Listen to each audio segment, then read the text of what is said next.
Hi, I'm Bart Hanson. I'm the owner and operator of CrushLivePoker.com. The following hand comes from our call-in show that we record at 4:45 p.m. Pacific Time every Monday. If you want to call in your hand, check out the phone number in the description. So anyway, pre-flop. So I'm under the gun with the king of spades and the king of diamonds. Okay. I raise to 20. Yep.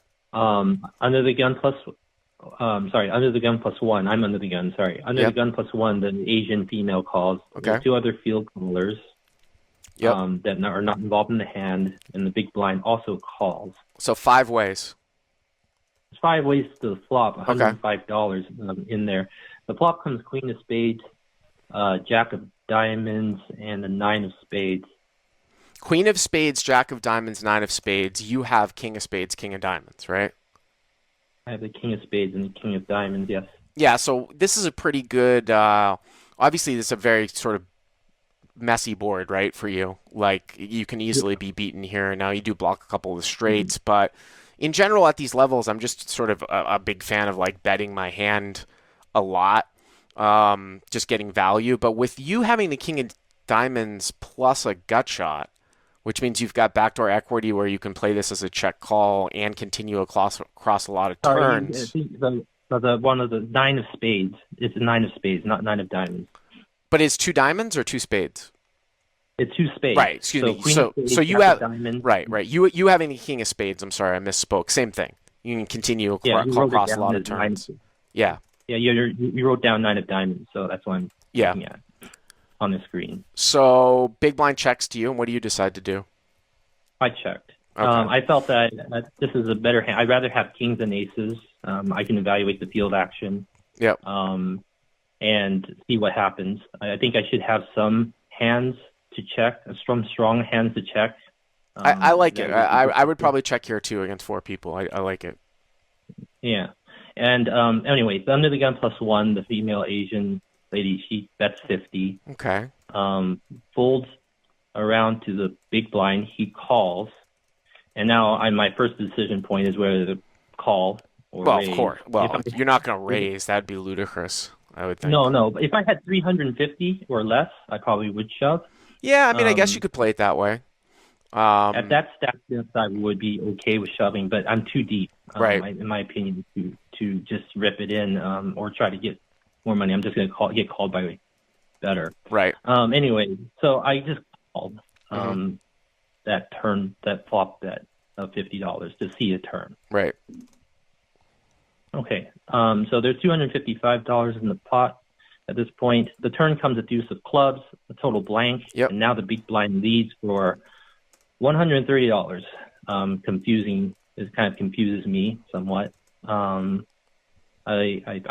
feel I'm still too strong to fold. Yep. I'm really hoping for another deuce on the river to make a really hidden 2 pair, or maybe a 9. Right. Or 10 would be a good card, obviously, but it'll make a 1-liner to a straight.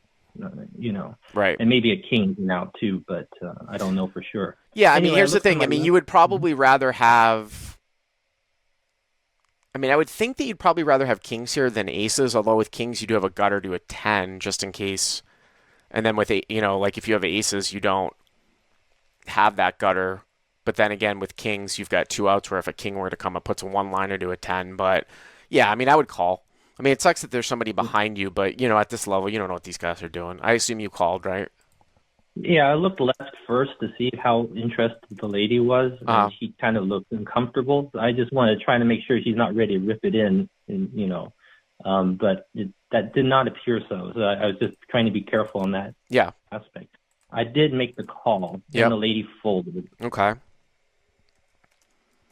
So +1 folds. So the pot is like what, 515 now? Okay. 515.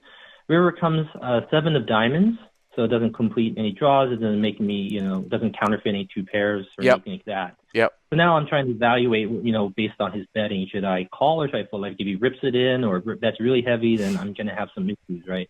Yep. But he doesn't. He checks. All right. And I figure. All right. So hold on a second, Garland. Let me just review again for the podcast. So You open to 20 under the gun with king of spades, king of diamonds, plus one calls, two calls in the field, and the big blind calls. Five ways. The board comes out queen of spades, jack of diamonds, nine of spades. Check, you check. The lady to your left bets 50, folds back to the big blind, who calls, and you call. Pot's 255. Turn is the deuce of clubs. Now all of a sudden the big blind leads out for 130. You look to your left. You don't think she's all that interested. You call, and she folds, and now your head's up. The river's the pot's 515. It looks like you've got about 555 left if that guy covers you. So it's queen of spades, jack of diamonds, nine of spades, deuce of clubs. River's the seven of diamonds. And now Mm-hmm. the big blind checks, right? So now the question is, I'm assuming whether or not you want to go for value here, right? Yeah, I mean, I'm under repped, right? Obviously, right at this point and he might think I'm on a draw, and I mean, he might be trying to bluff catch, in my opinion. So that was what's going through my head. But I thought I for sure had the best hand against maybe a queen X, Well, here's the thing, Garland. I don't queen think X. you're under repped per se. You know what I'm saying? Because you're not raising with any of those hands. Like, even if you had, like, say, I'll tell you, like, say, for example, you flopped a set of queens here, okay? I don't even know if I would raise the turn. I'd be really concerned. I would think that top set might even be worse than having, like, Mm-hmm. bottom or middle set because, especially if the guy's wide in the big blind, there could be 16 full combinations of straights and the deuce doesn't change anything and you block all the top pairs. We had a call like it's a little bit similar. So I don't think you're really necessarily under repped per se. The question becomes how strong is the guy leading out on the turn and now checking the river?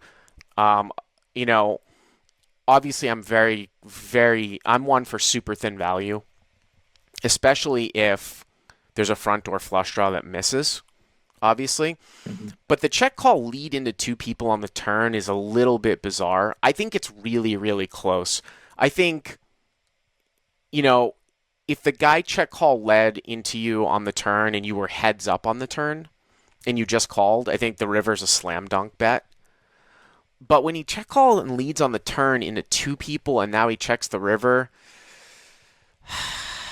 I don't know if he's doing that with like ace queen or king queen. Of course you block king queen, right? Or something like that. It's probably really, really close. And it really depends on the player. I don't think it would be terrible if you bet like 125, something like that to try to get looked up. I haven't even looked at the chat yet, but I'm telling you, Garland, there's probably people in the chat that play like tournaments or that I'm preventing myself from looking at the chat that play tournaments or can't beat a 1-2 game and they think that one pair of hands are two streets, like a certain subscriber on Crush Live Poker that's now not involved with Slack. But I don't know if you guys catch that. But I think this one's really close, and I could sort of see it going either way. I mean, I own myself a lot in these games. So I don't hate a bet, but I think it's really, really close. What did you end up doing? Well, anyway, let me if I bet like 125, like you said, I think that's a little like then I'm not bluffing, right? It can't be a bluff per se, right? Like if I busted on a spades or something like that, it totally looks like a value bet, right? I don't know. I don't necessarily think that that's the case. I think people will still look you up with a queen if you bet 125 or No, no, 150. no. They'll look me up with a queen, but it doesn't look like I had busted like a flush draw or a straight draw, right, or something like that. Well, it's hard for But you to have a anyway. busted straight. Well, you could have ace 10, right? Hmm. Ace 10, Yeah. which needs to bluff. Why? Because you think you would bet more at the end, you mean, as a bluff? Yeah, I mean, I think people would. I mean, I think it's just people will call more lightly if you bet more. Does that make any sense? Like they'll Well, they think that you should might they be good. they shouldn't do that. And I tend to, again, it's situational. Sometimes I'll bet to guarantee the call, whereas if you bet like a lot larger, and then a lot of times only like some better hands are gonna call or stronger hands are gonna call. So I've been doing my 5-5 challenge, and I will tend to make these very, very thin value bets a little bit on the smaller side, just so that I don't start to get the portion of what I want to get called by to fold out. But what did you end up doing?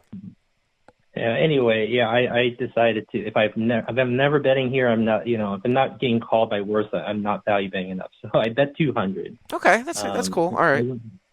yeah, I bet 200. I expect to be, win some, lose some. Yeah. And Big Blind Smith calls, says nice hand, shows Queen of Clubs, Jack of Hearts, top two pair for the winner. So that's interesting. So he took a value own line like unintentional, right? Or he just got scared because the way that the pot went down. What's really kind of interesting about this is that he accidentally played the hand the correct way. Like I'm not a huge fan of check calling rivers, and I've talked about that. If you are a CLP subscriber, there's only two reasons why you want to check call the river. One's to induce a bluff, and I don't think you're going to bluff here, Garland, like with ace 10 when the guy leads into two people on the turn because it looks like he's going to call. I think that would be a suicidal bluff. So one's for a bluff, and then the other one is that to get your opponent to value own themselves, which means that if this guy were to bet again, especially large, you might fold. But when he checks, you actually bet a hand that's worse for value. So you can do that sometimes against good players. I'm not giving this guy the credit to do that, but I think it's pretty close. I don't hate the bet. I really don't. I think that if you're making thin bets at this level like this, you're definitely doing something right. And say like you make that bet and you're going to get called 65% of the time, 70% of the time. There's got to be variance in your value betting in position on the river, right? Because if you are betting and when you're called, you're good 90, 100% of the time, you are not value betting enough because that means that you're checking the hands that are in between. But thanks for the call, buddy. Yeah, I appreciate it. Thank you. All right. Hey guys, if you like what you've seen here, please click on the subscribe button and you'll get notified every time we put up a new video. And if you want to check out crushlivepoker.com for the first month free, use the code YTA200. Click on the link right there.